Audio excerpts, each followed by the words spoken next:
బండి భగీరథ పైన section 5 red with 6, section 11 red with 12 POCSO act, section 64 of M BNS section 74, section 75 and section 238 ఈ మొత్తం కూడా present ఇప్పుడు బండి భగీరథ పోక్సో కేసులో ఎదుర్కొంటున్న సెక్షన్లు.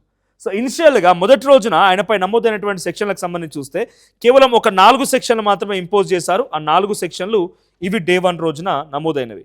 సో డే 1 నమోదైనటువంటి సెక్షన్స్ ఇవి 1 డే 1 రోజు అండ్ 1 మోర్ ఇది. సో ఈ 3 కూడా డే 1 రోజు అంటే 8th రోజు పోక్సో కేసు నమోదు చేసిన రోజు పేట్ బషీర్బాగ్ పోలీస్ స్టేషన్లో ఆ పోలీసులు పెట్టిన సెక్షన్లు ఏంటి? సెక్షన్ 74 ఏం చెప్తోంది? Assault or criminal of force with intent to outrage modesty, use of force with intent to outrage female modesty. అంటే ఒక మహిళ పైన లేకపోతే ఒక అమ్మాయి పైన అఘాయిత్యానికి పాల్పడ్డట్టు మాత్రమే. అంటే దీంట్లో మనం చాలా లోతులోకి వెళ్ళి చెప్పాలంటే కేవలం అమ్మాయిని టచ్ చేసిండనో గిల్లిండనో గిచ్చిండనో ఇటువంటి రకంగా లేకపోతే అమ్మాయిని డైరెక్ట్గా చాలాసేపు పాటుగా స్టేర్ చేసిండనో అటువంటి సెక్షన్లుగా ఉన్నటువంటి సెక్షన్లు ఇవన్నీ కూడా. తర్వాత sexual harassment 75. So unwelcome contact advances demands or sexually coloured remarks. ఏంటి? సిగ్నేచర్ చేయడం.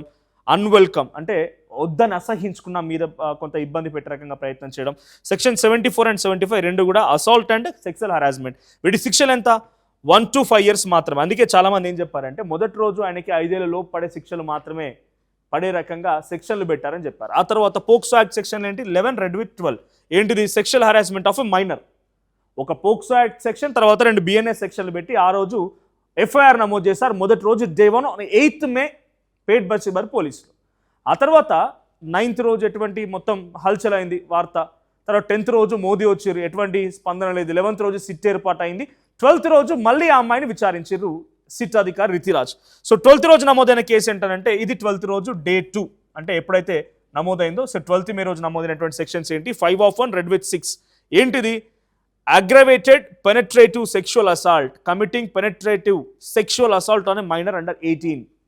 అంటే ఇవన్నీ కూడా ఇందాక చెప్పినట్టుగా మీకు అర్థం కావడం కోసం చెప్తూ ఉన్నాను. కొంత అమ్మాయికి ఇష్టం లేకపోయినా అమ్మాయిని కౌగులించుకున్నట్టు అమ్మాయిని ఇబ్బంది పెట్టినట్టు ఉన్న సెక్షన్లు మొదటి రోజు పెట్టినవి. ఆ తర్వాత అమ్మాయిపై అఘాయిత్యం జరిగింది అనే కన్ఫర్మేషన్తో రెండవసారి మే 12th పెట్టిన సెక్షన్స్ ఏంటి?